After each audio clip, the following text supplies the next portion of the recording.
Good evening and welcome to tonight's presentation of The Fabric of Friendship with Pam Brown and Kathryn Harris. Most of you out there likely know me by now. I'm Jamie Stout, the Director of Membership for the Abraham Lincoln Presidential Library Foundation. We're so honored that you continue to join us for this new adventure of digital programming. We simply cannot thank you enough for supporting us during these very trying times. Do know that you are helping to ensure that Mr. Lincoln's legacy lives on. So on to tonight's performance. Pam Brown and Kathryn Harris first performed this reading of Ken Bradbury's A Fabric of Friendship in 2015. Tonight's performance is written as a reader's theater presentation and it takes a look at the friendship between Mary Todd Lincoln and Elizabeth Keckley, her seamstress and friend. After the 35-minute performance, we will have about 20 minutes or so with questions and answers with the audience. So feel free to type your questions below in the Q&A box. Now a little bit about our performers tonight. Pam Brown has spent the last 30 years in Springfield directing and acting in numerous theater performances, productions, and films. Pam also has a BFA in acting, directing, from the University of Oklahoma. In her free time, she enjoys spending time with her 9 grandchildren and volunteering at the ALPLM. Kathryn Harris of Springfield retired in March of 2015 as the Director of Library Services at the Abraham Lincoln Presidential Library, formerly the Illinois State Historical Library, after 25 years of service. Harris also serves as the Board of Trustees at the ALPLM. She studied French and secondary education at the Southern Illinois University, Carbondale. She's extremely active in her community and we're honored to have both of them here tonight. So now let me present to you Fabric of Friendship. She was by far the most accomplished seamstress in Washington. She was by far the most, and here I must choose my words carefully, unique client I'd ever encountered. Elizabeth Keckley, born a slave in Virginia, bought her freedom at the age of 37 and set up her dressmaking business in Washington just after my husband was elected president to these United States. Mary Lincoln. Well, what is there to say about her that you don't already know? Except, because of our relationship, let's say that I knew a few things that others didn't. Intelligent, literate, stubborn. Smart, articulate, hard-headed. Our great savior, the president, was dead. You know about that. Mrs. Lincoln was confined to her bed for 5 weeks, and it was over a month before she left the White House. I gave away everything intimately connected to the president. I could not bear to be reminded of the past. The blood-stained cloak of the president was given to me, along with the bonnet that she wore that night. I could not bear to be reminded of the past. And one more special gift. When Mr. Lincoln was ready to go down for a reception, he'd hand me his comb and say, "Well, Madam Elizabeth," he always called me that.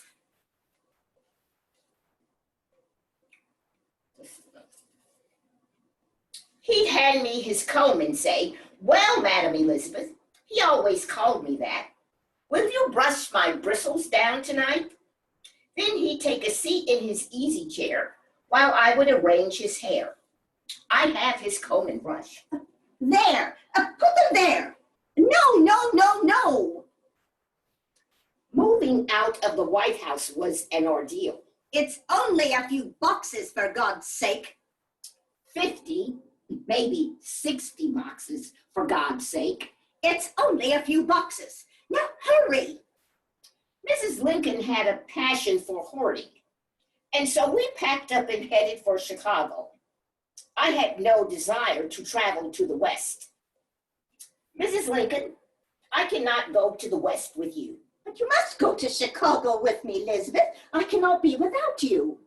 "You forget my business. Just now, I have the spring trousseau to make for Mrs. Douglas. Now, don't you say another word about it if you do not wish to distress me. I have determined you shall go to Chicago with me, and you must go. Mrs. Douglas can find another seamstress. I went with reluctance. I was successful in my own way. The finest ladies in Washington called upon me to make their dresses, and now I was giving it all up for Lisbeth! coming. I was giving it all up for what? I'm still not sure. We had a friendship. Mrs. Lincoln promised salary for the government had turned into a false hope. Lisbeth! More than all else, I suppose she needed a friend. Oh, Lisbeth, stop dawdling so. You are distressing me. And perhaps I mentioned she was hard-headed. Lisbeth, if you please. I can never forget that day. Just months earlier, the president's body had been taken down those halls as thousands bowed their heads in reverence. These gloves are just something else. Just a minute. The band was playing the drooping flags. Now the wife of the president was leaving the White House, and there was scarcely a friend to tell her goodbye. The silence was almost painful. We walked down that last hallway together. Chicago. At last. Oh, Elizabeth, you are my kindest friend, and I love you as my best friend. I wish it were in my power to make you comfortable for the balance of your days. If Congress provides for me, you can depend on it. I will provide for you. If Congress provides. The Congress wanted simply to wash its hands of Mrs. Lincoln and have her quiet. We settled in a resort called Hyde Park. What a dreary place, Lizzie. And to think I should be compelled to live here because I have not the means to live elsewhere. I had listened to her sobbing for 8 weeks and was not surprised to find her in tears. Young Tad was the only cheerful one, a child of sunshine. I looked out upon the lake and wondered what could possibly be dreary about a place like this. And after some time, Mrs. Lincoln, I must return to Washington. Lizzie, no. My work, Mrs. Lincoln. No, Lizzie. I'm sorry. Goodbye.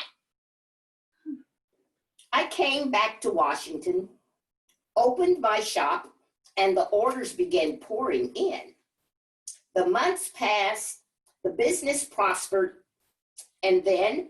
Lisbeth, I insist that you join me in Chicago. I have yet to visit my husband's grave in Springfield. It's been 2 years now. Ma'am, I cannot afford the journey. Once Congress grants me my appropriation, you shall be recompensed, I assure you. The Congress did no such thing, and I stayed in the East. Mrs. Lincoln left Chicago with Tad, found a Springfield hotel, visited his grave the next morning, and then was back on the train. I cannot bear to encounter any of our old friends. I was asked many questions about Mrs. Lincoln during all of this. The world thought me to be her spokesman, I assume. I gave only brief answers, and they were all most unsatisfactory. Then sometime later, March of 1867, I got the letter that started it all. I have not the means to meet the expenses of even a first-class boarding house, and I must move out and secure cheap rooms somewhere in the country. It will not be startling news to you, Lizzie, to learn that I must sell a portion of my wardrobe. She'd been allotted only $1,700 a year. I might as well turn them into money, but it is humiliating to be placed into such a position that I must extricate myself as best I can. Everything made sense until this. I want you to meet me in New York to assist me in disposing of a portion of my wardrobe. But Mrs. Lincoln, I insist. I looked at the facts. She had many valuable dresses that she'd never wear them again, and New York was the best place to transact such dealings. And she was the wife of Abraham Lincoln, the savior of my race. September 18th, I stepped down off the train in New York City, and I had no idea where I was going. I will be at the St. Denis Hotel under the name of Mrs. Clark. Lost. I hopped aboard a stage headed for downtown. A kind gentleman directed me to the St. Denis, and I found myself standing on the sidewalk, pulling the bell on the ladies' entrance, and in a moment, Lizzie, oh my darling Lizzie. Mrs. Clark. Oh, here, come dear friend, let's tend to your room, shall we? This is the woman that I told you about. You what? But she must have a room, and one adjoining mine. Now get about your business and get it done. What do you mean? There must be a room. I demand it. 5th floor. Well, then we shall move there. I shall move there as well. Send a boy for our luggage immediately. Oh, such impudence. Remember, he thinks he's talking to Mrs. Clark. Oh, Elizabeth, I was scared to death without you. My God, it's been terrifying. Oh, my dear friend, now when did you last eat? Not a bite since this morning, ma'am. Well, then off to supper with you. Go eat, and then we will make our plans. I was seated in the dining room when, I am what?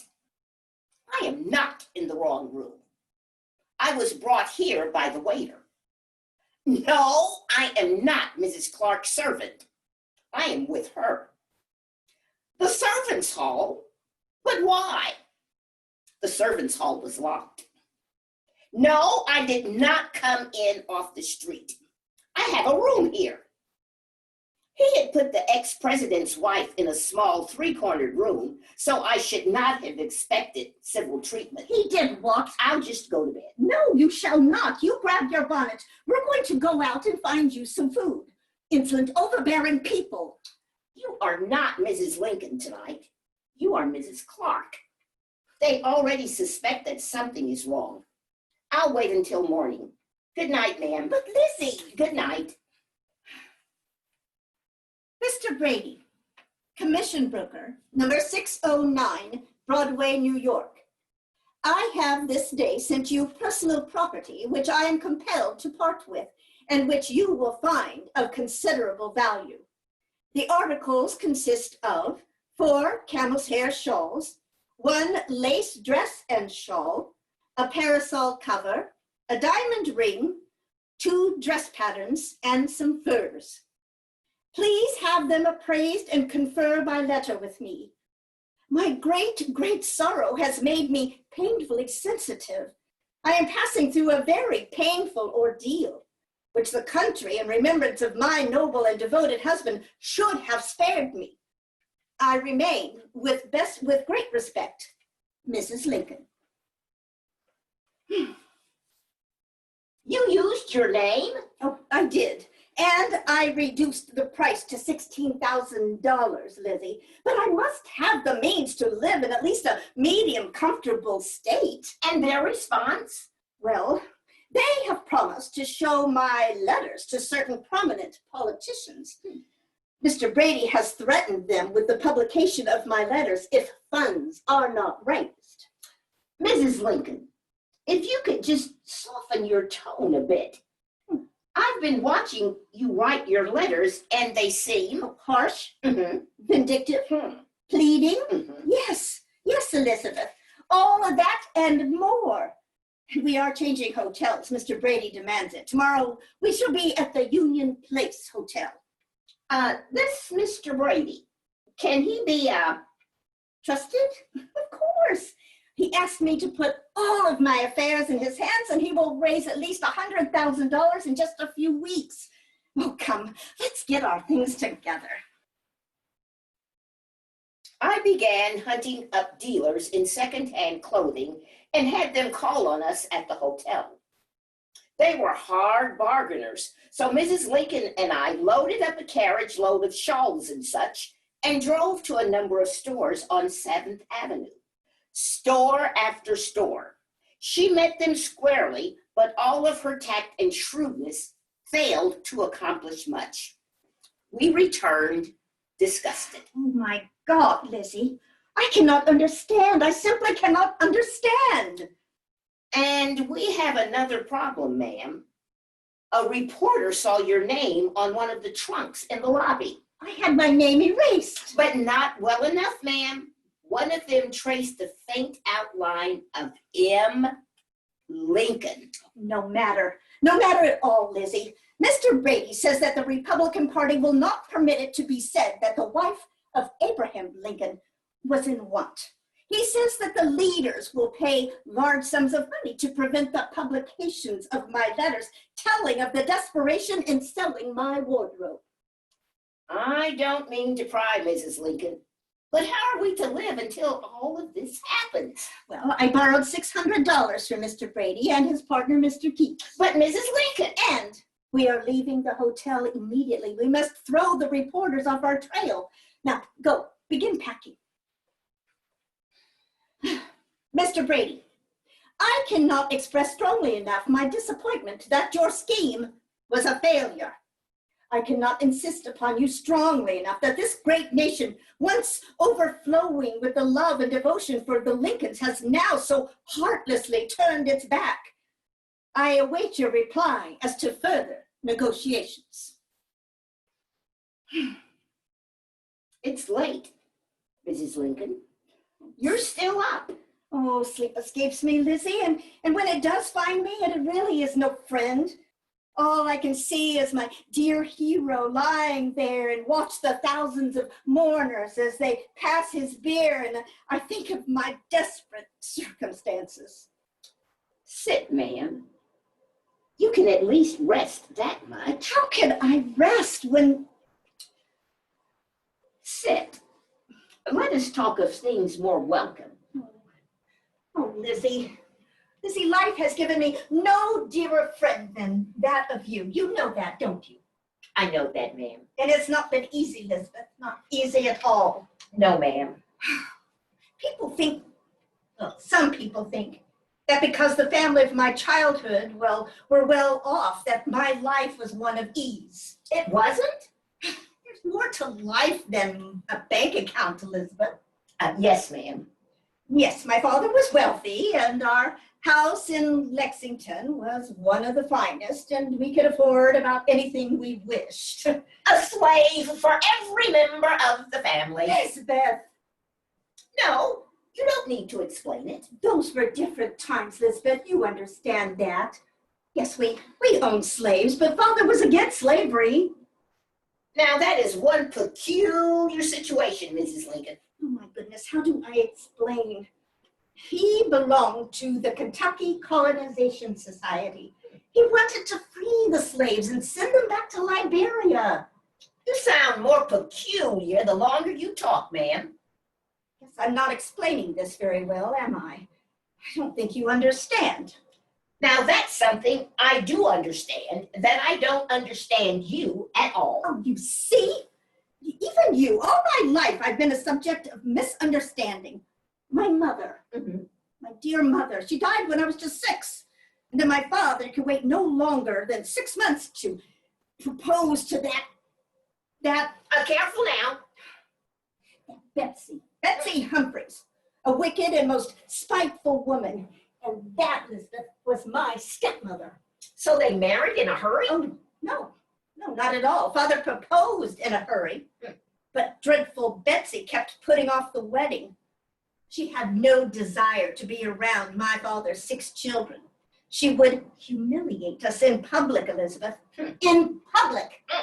She would go to great lengths to shame us into submission and make all of our lives miserable. My sister, oh my goodness, my sister Elizabeth. She had to step in to raise us to keep Betsy from driving us all mad. Those are mighty strong words, Mrs. Lincoln. My point, Elizabeth, is that being wealthy really spares you no misery. So I escaped to Madame Mintel's boarding school after I graduated from Shelby's Female Academy. Now, I lived too close to the school to actually board there, but I begged anything to get away from that wicked woman my father had married. That was my real home, the one with Madame Mintel. You must have done good, ma'am. You got some mighty fine manners. Oh, but even with my fine education was not even admired. Do you know what they called my mind? Ma'am? Masculine. They said, she has a masculine mind. What they meant was that I knew of subjects that should have been reserved only for men. I could have conversed even about politics, unheard of. A woman with a brain. You see, even my own mentors often whispered behind my back.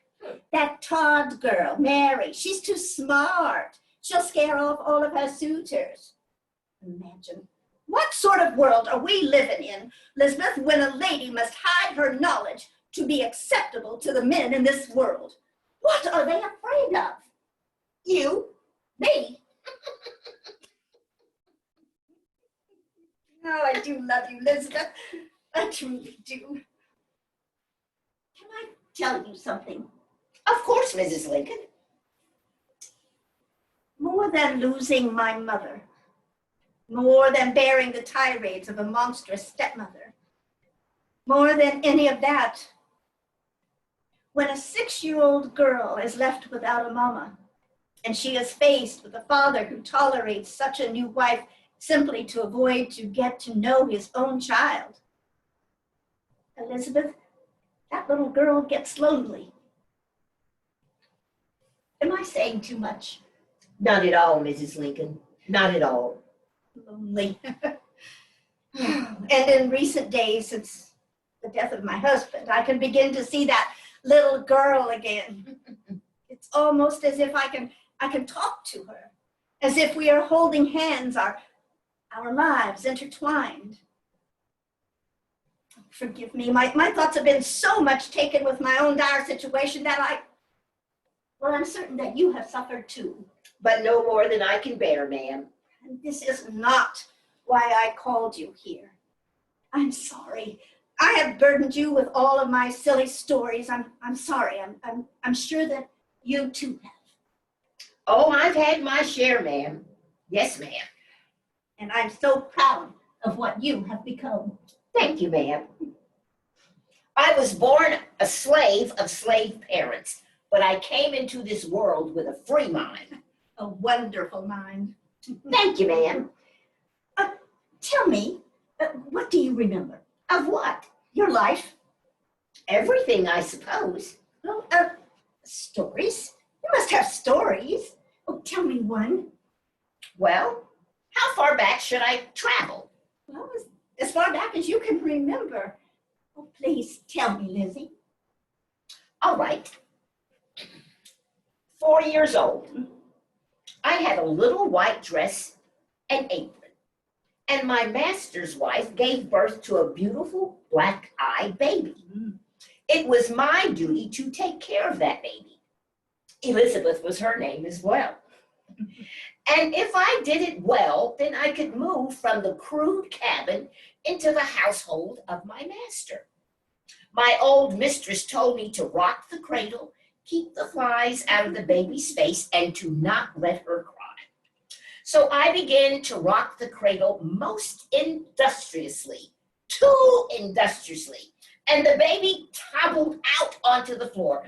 I stood up and shouted, "The baby is on the floor! The baby is on the floor!" And then I seized the fire shovel and tried to shovel up the child. My goodness, Lizzie. Oh. She had me taken out and beaten. No. 4 years old. And that black-eyed baby grew up to cause me much trouble and heartache. Surely your father. My father belonged to another master. We saw very little of him. I'm so sorry, Lizzie. He wrote a letter. Tell my darling little Lizzie to be a good girl and to learn her book. Kiss her for me and tell her I will come to see her someday. He lived in hope, but died without ever seeing us again. Lizzie. And then there was little Joe. Little Joe. I was 7. I'd never seen a human being sold before. The master had bought a load of hogs and was short of cash, so he had to sell one of his slaves. And he chose little Joe, the son of the cook. His mother was ordered to dress him up in his finest Sunday clothes, and they put him on a scale. They sold him by the pound, Mrs. Lincoln. They sold the boy by the pound. When his mother would not stop grieving, the master had her whipped. He preferred his slaves to be happy. Oh, Lizzie, my heart breaks. That is slavery, Mrs. Lincoln. but your own family. My uncle, another of Colonel Burwell's slaves, lost a pair of harness. The colonel replaced them and told him he'd have my uncle beaten if it happened again. And The second pair were stolen. My mother went out to fetch water the next morning. She said she looked up into the willow tree. Lizzie, She saw her brother hanging there. He took his life. He knew how the colonel punished his servants. I fear that I have added to our sadness by asking you to relate your horrors, Lizzie. You forget that the past is dear to everyone. For to the past belongs the golden period, the days of childhood. The past reflects my life, and to surrender it, well, that is to surrender the greatest part of my existence. I don't understand. I hold my past dear, Mrs. Lincoln, for it is who I am. But the horrors, Lizzie. You, rather those in the North, do not understand, Mrs. Lincoln. They do not know the Southern people as we do. They do not understand that there can be warm attachments between master and slave. Yes, I do understand that, as I was very close to my Mammy Sally. As I said, they cannot understand. My childhood, my golden moments, they are still my moments. They belong to me and to no one else. And I cannot bear for a minute to let go of a single one of them. Well, did you ever get away from the colonel? He loaned me to a Presbyterian minister when I was about 14. Oh, at last. I did the work of 3 servants, and his wife scolded me night and day. And then she met Mr. Bingham. Mr. Bingham? Yes, the schoolmaster. She persuaded him to cure me of my pride. He asked me to come into his study, and when he closed the door, he said, "Lizzie, I'm going to flog you." I said, "Whip me, Mr. Bingham? What for?" He said, "No matter. Now take your dress down." I was 18 and a woman fully developed, but he bade me take down my dress. I said, "No, sir, Mr. Bingham. I shall not take down my dress, and you shall not whip me unless you prove yourself stronger. Nobody has the right to whip me but my master." He seized a rope and tied me. He tore the dress back, and he picked up a rawhide. Lizzie, no. I ran to the minister, and he said, "Why did you let him beat me?" He said, "Do not bother me."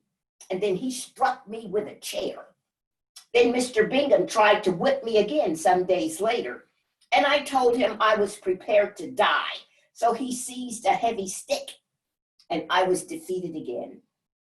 When Bingham would no longer beat me, the minister's wife urged her husband to do so.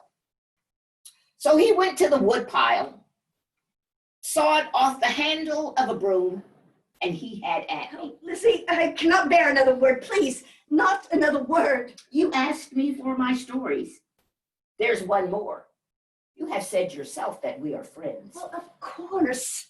I was considered very fair, looking for one of my race. Well, I'm sure you were. And while I was with the Reverend, a white man began to follow me for 4 years. And then, Lizzie. he had his way. I became a mother. If my poor boy suffered any pangs on account of his birth, it was not because of his mother. I did not even want to give him life. What a horrible, wretched world. The community did not look favorably on such behavior, Mrs. Lincoln. There were many good people. I'm very glad that you shared this with me, Elizabeth. Oh my God, what a story. But you're sewing. My mother, Oh, my sainted mother. I watched her every move. I moved to St. Louis to live with one of my master's daughters. They were so poor that they offered my mother for sale, and I could not bear it. I told him I would beg for work from street to street to save the life of my mother.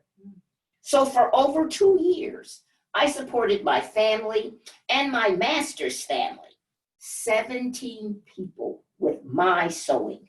For all the finest ladies of St. Louis, I provided the only income for everyone. and that's where you found your freedom. I tried to buy myself and my son. $1,200 was the asking price for our freedom, and I determined that I would do it. So some kind folks told me to go to New York and to beg the abolitionists for the money. And then Mrs. LeBourgeois stopped at my door one morning. She said that she and her St. Louis friends would raise the money. Mrs. Lincoln, the cloud lifted. Free, what a glorious sound to that word. The bitter heart struggle was over. Oh, once I think you told me that your master. Yes, my new master offered to pay my ferry trip across the Mississippi and give me my freedom, but I insisted that he follow the law of the land and demand payment. Mrs. Lincoln, is something wrong, Mrs. Lincoln? But no. Yes, something is. I'm sorry. I didn't mean to. No, it's not you, Elizabeth. It's me. Ma'am? Oh, I went on and on, Elizabeth. Elizabeth, you are surely the most remarkable woman I've ever known. Your story. My story is but a trifle. Nothing like the hardships you've had to endure and survived. Oh, I'm sorry. Please forgive me, Elizabeth. I'm so very sorry. Do you remember how we met? Of course I do, Mrs. Lincoln. You had come to Washington to set up your shop. And I could barely pay my bills. Let me see if I can remember our winding tale. You had made a lovely dress for Mrs. Davis. I am surely the only dressmaker who worked for Mrs. Davis and Mrs. Lincoln. But in her case, I had to work fast. Your specialty. Now, she wore it to the dinner for the Prince of Wales, and the other ladies of Washington saw it. It was my calling card to Washington. Oh, and a splendid calling card it was. Then Mrs. General McLean drove up to your apartments. Sunday. She wanted the dress by Sunday. Impossible. But you did it. And I did it. Only with the promise that she'd drop a good word for me at the feet of the White House ladies. Elizabeth, you were a true politician. I stayed up all night and hired assistants. And then there was that cup of coffee. Oh my, may God bless that cup of coffee. Oh, I had intended to wear a certain dress to the inaugural ball, and I spilled coffee all down the front of that dress. Mhm. So I asked Mrs. McLean who her seamstress was. God bless that cup of coffee. You knocked on my door. I knocked on your door. Oh, you are Elizabeth Keckley, I believe. I was too frightened to speak. The dressmaker that Mrs. McLean recommended? I think I said, yes, ma'am. Very well. I have no time to talk right now, but please call the White House at 8 o'clock tomorrow morning. I could hardly sleep that night. Then, when I arrived the next morning, Mrs. Lincoln, I found 3 dressmakers waiting for an interview. 3. All of my friends had sent their dressmakers. And you chose me. And I chose you, Elizabeth. My God, what a friend, what a find. And what did I tell you? It escapes me. You said you would employ me if it wouldn't cost too much. And that first dress, Yes. Which one was that? it was that bright rose-colored silk antique moire. Yes, of course. I finished it, then I folded it very carefully and hurried to the White House. You were not happy with me. I don't remember that. You said, Mrs. Keckley, you have disappointed me. You have deceived me. You are late with my dress. I cannot possibly go down to the levee tonight. Now, surely I wasn't that harsh. You said you wanted my true stories tonight, ma'am. Yes, but... You said, I will stay in my room. Mr. Lincoln can go down alone. Now, Elizabeth, I don't recall that at all. Well, I do. It was an important night for me. I remember every word, ma'am. I urged you that you had time. I dressed you. I dressed your hair. Then the president came into the room, threw himself onto the sofa, and began quoting poetry. You remember all that. More than that, Mrs. Lincoln. I had heard the malicious reports of this couple from the West invading the White House with, Don't go ahead with their vulgar ways. yes, and awful rumors. But when you descended the stairway of the White House, no one could have comported herself with more calmness and dignity and confidence. Confidence, Mrs. Lincoln, and grace. No, you are my rock, Lizzie.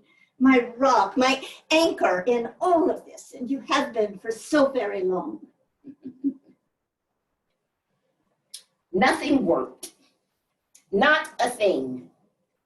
More plans to sell her belongings. Her things were put on display to sell piecemeal. Very little. The fine ladies would come in to finger the dresses and shawls. And it was then that Mr. Brady suggested a $1 donation for all who came to see them. Nothing. An exhibition by admission. A failure. Lowered prices, more letters to politicians, letters to the newspapers, nothing, nothing, and nothing. And then one day, Mrs. Lincoln packed her trunks to return to Chicago. I accompanied her to the depot and told her goodbye for the last time. My dear Lizzie, my ink is like myself and my spirit's failing. So I write today with a pencil. It was a solitary ride to Chicago. My car was crowded. No one cared if Mrs. Clark was inconvenienced. Oh, please go to Mr. Brady every day, each morning at 9 o'clock, and urge him all you can. How much I miss you, tongue cannot tell. I consider you my best living friend, and I am struggling to be able to someday repay you. The papers said, the feeling of the public is adverse to the course that Mrs. Lincoln has taken, and the criticisms are severe.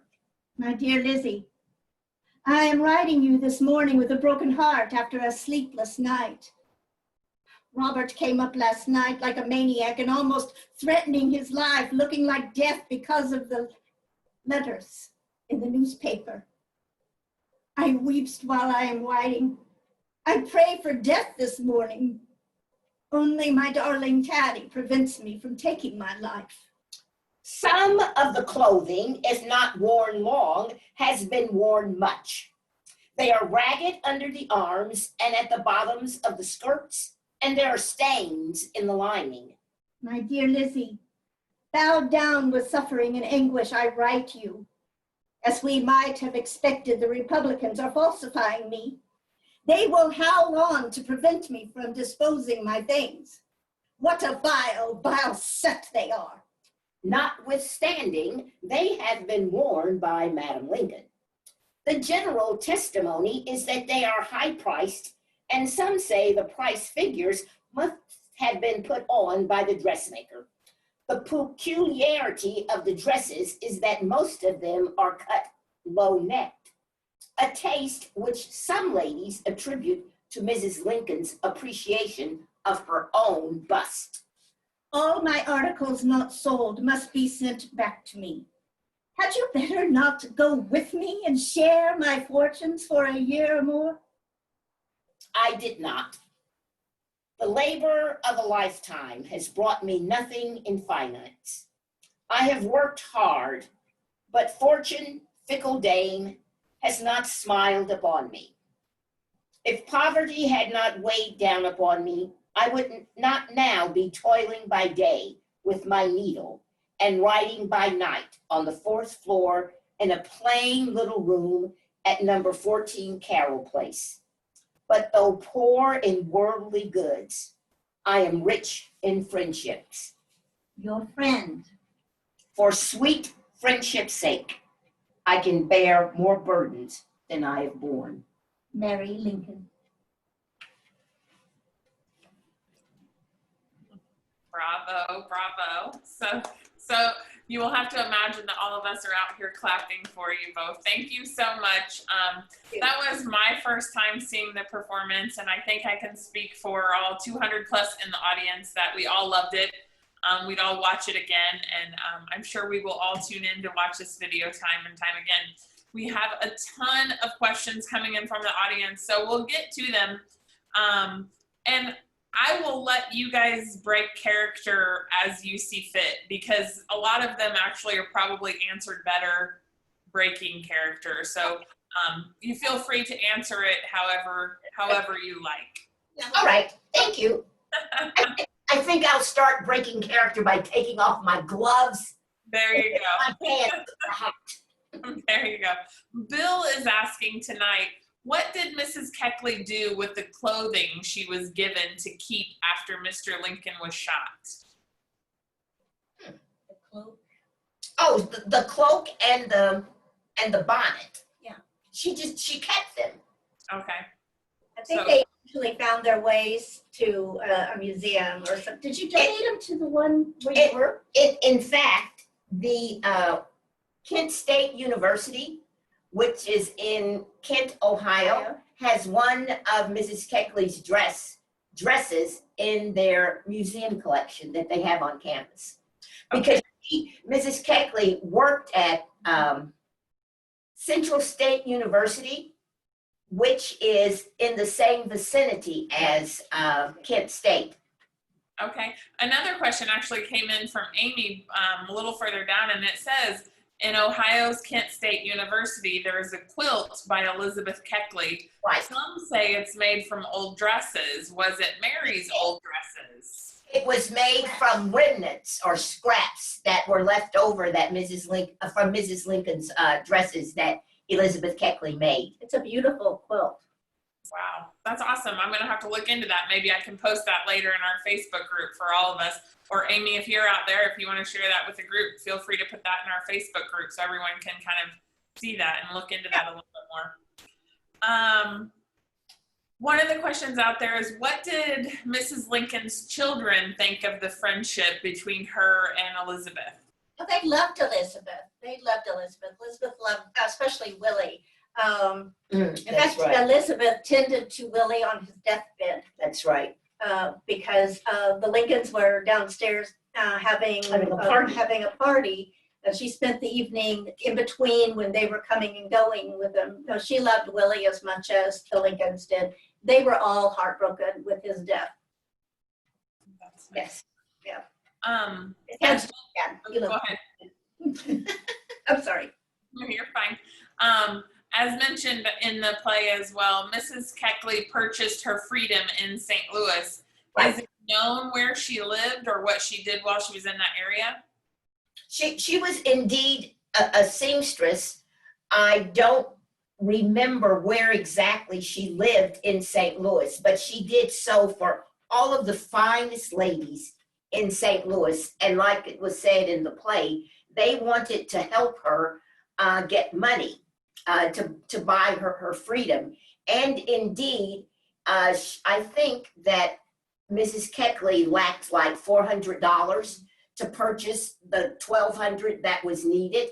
And so the ladies, her customers, gave her the money. And after she went out to DC, she did send that $400 back to those ladies who had given it to her. Bless her heart. That's amazing. Mary asks, why do you think the Congress was so reluctant to provide help to Mrs. Lincoln in this time? She was a woman, and There was a war going on. there was a war going on, still sort of, kind of. Took 3 years for Senator Sumner to help her to get this done. He went to bat with her. She and Sumner were good friends when he was in Congress. He was kind of her confidant, and she his. But I don't know why they were so reluctant, except that, you know, they didn't feel she deserved it, you know, because she was getting all of his salary for one whole year, $25,000, you know. Well, they didn't know she had all these debts to pay when she left there, you know. So I think that was a lot of it. They felt like she was walking out the door with more than she because deserved. she had 3 years, you know. There was like, you know, almost 100,000 to begin with. But then she had debts to pay, and it had to be divided 3 ways. She had 2 children. So because there was no will, thank you, Abe, you know, they had to be divided between the 3 children. In addition to that, they thought that Mrs. Lincoln was just ran through money like water, because she wanted to make the people's house, as she called it, a respectable place. And the previous person, when he left, had, you know, the house was just left and people just came in and took stuff. And she wanted to upgrade. And so she spent a lot of money for that. Yeah. And so they just thought Mrs. Lincoln just went through money like she water. didn't know how to, you know, keep money. And then, of course, she had to go shopping in New York and Philadelphia. And, well, of course, only the finest and for Boston, the White House. You know, to buy not only fabric so that Mrs. Keckley, could make dresses, but also to upgrade the White House. Yeah. Absolutely. Susan asks, what was the age difference between these 2 ladies? And I looked a little bit, and it says both of you would have been born in 1818. And if this was performed in 1867, you would have been about 49 years old. Is that about right? It's about right. Yeah. So that's some Yeah. good context. I think that's why they were such good friends, because they were the same Very age. close in age. I mean, they were the same age. Both lost a son during the war. You know, Right. Mrs. Keckley's son was in the first wave of the Civil War. That's right. His life was taken. So I think there was a camaraderie that they just established, Right. you know, which is kind of neat. Yeah, absolutely. So Michael has asked, is this script for tonight's performance from behind the scenes by Elizabeth Keckley? Is it It was based on that? taken directly from her book. Yes, very good.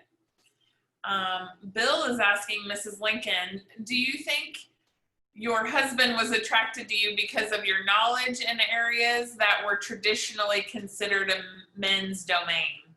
I know Mary was very sensitive about the fact that she was, you know, people would make fun of her, but I think that's what the relationship between her and Mr. Lincoln made it so viable, was the fact that she could talk to him about political aspects of everything. Did they always agree? No, they didn't. There were several things that she didn't agree with what he was doing in the war, but he would always bounce it off of her.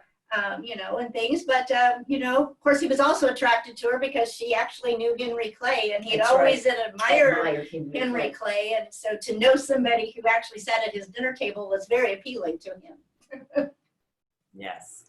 One question come in for Mrs. Keckley. What do you think of the Lewis Walker family who you boarded with for many years? What do you think about that family? I don't know the answer to that question. I haven't heard that one. And I am not familiar with that, so I'll have to do some more looking into that. That's okay. Being a boarder, I guess you just have to You were told follow what to by do. the rules established by the house, I guess. Absolutely, absolutely. One question that had come in previously is, and this does go to Kathryn, so how is your thinking and preparation to impersonate Keckley different from your treatment when you impersonate Harriet Tubman? And how do those women differ in your mind, and how does it change your performance? They are very different. Harriet Tubman is rather feisty, I think would be a good word to describe her. She can be very docile if necessary to do whatever she has to get done, but she can also be a fireball. I wouldn't want to tackle it. Mrs. Keckley, on the other hand, was more a lady, so to speak, refined, genteel. She was However, she was also very smart. She was a businesswoman. She was an entrepreneur. Not only did she was she a seamstress, but she had assistants. She had girls, as she called them, to help her do the work. So she provided jobs for her girls, as she called them, and she had ladies of color as well as other ethnics to help her in her shop. So I think she was quite forward-looking, a businesswoman, so to speak. However, that all did not last very long because Mrs. Keckley died pretty much penniless and destitute. Okay, that is one of the questions that come in. Did she continue to be a dressmaker and seamstress throughout her life and career? Actually, she worked at right. She became the head of the Department of Domestic Science at Central State University. Actually, it was at Wilberforce University in Ohio, and for the 1893 World's Fair. What was that called? The Columbia World Exposition. No, that's right. She was a representative of the university at that event, and she did that for several years. But when that was no longer available, she did move back to Washington, D.C., where she did live until she passed away. There's a question out there is, have any of Mrs. Keckley's designs for Mrs. Lincoln survive today? Do we know if we have any of those dresses at this point? There is the one that is at Kent State, and I think there is another one at a museum in New York. And her mirror that you made? Mm-hmm. That's cool. Didn't know that. That's nice. That is nice. Sandy Pecori asked, she had recently bought Mrs. Keckley's book, and this is a random question. Who gets the residuals from that sale? Do we know? I mean, how does that work? My goodness, let's see. The book was written in when? 1869, I think. 68. Something like that. I truly don't know because Mrs. Keckley did not have any descendants because her son George was killed in the war. Yeah, he was studying. That was a question that come in. What happened to Mrs. Keckley's son? So he killed. I guess her book behind this. Well, of course now it's in the public domain because nobody has renewed the copyright to my knowledge. Sure. So it's a public domain item. But somebody's out there publishing it and making money off of it. I'd like to know who's getting my 20-something dollars every time I buy a copy. There you go. A couple last questions is, why did Elizabeth write a book about Mary if they were such good friends? Actually, she wrote the book because she actually thought she was trying to help Mrs. Lincoln, because Mrs. Lincoln had gotten a bad rap. She had, she was, for example, known to have pinned money in the bottom of her, into her undergarments, in her underskirts and all of that. And maybe she was a bit off. When I read the book, just as a reference for Mary, that's what I read, was somebody who was trying to help her friend. Right. And it's my understanding that the publisher, she gave her the letters with the intention for them to just read them so they understood the basis of the book. And instead they published them put them in the book, and that infuriated Robert. And Mary, Mm-hmm. because that was private, but That she was never, private. I yeah. didn't, from my understanding, it was never intended to ever be put in the book. But thank God they were, because we wouldn't know. That's right. I mean, seriously, we think of all these things, and it's like, without letters, we don't have a much history. Right. That's where we get our history, is from And letters. another thing that caused so much disdain for Elizabeth Keckley to have written a book. How dare she, a quote colored woman, write a book about the First Lady of the United States and tell all the quote secrets that they had. So that was like that was horrific. Yeah. I read it as totally a friend looking out for a friend. When Right. I read it, I went, nope, this is a lady who was looking out for Mary. And I even talked to Dr. Cornelius about this book, why it's not considered provenance. And he said, because it was written by a Black woman during Right. a very volatile time. And I said, Correct. but if you read Mary's letters, they corroborate everything that's in that book. Right. So. No. Well, I think that's a great way to end it. And I think that, like you said, without this book and without these letters, we would just be missing a lot of puzzle pieces. So we really appreciate it. Appreciate the book, appreciate their performance. Thank you, ladies, so very much for doing this. And we want to thank everybody out there tonight for participating in the program. We want to encourage you to purchase a membership as a gift for a friend so they can also enjoy this members only content in the future. We do have several more presentations coming up over the next few months, but one I specifically want to point out, one we're very excited about, is Harold Holzer on October 13th. He'll be speaking on his new book, The Presidents versus the Press. Tickets and gift memberships for this can be purchased on our website, alpln.org. And as you close out the webinar tonight, you will see a short survey pop up.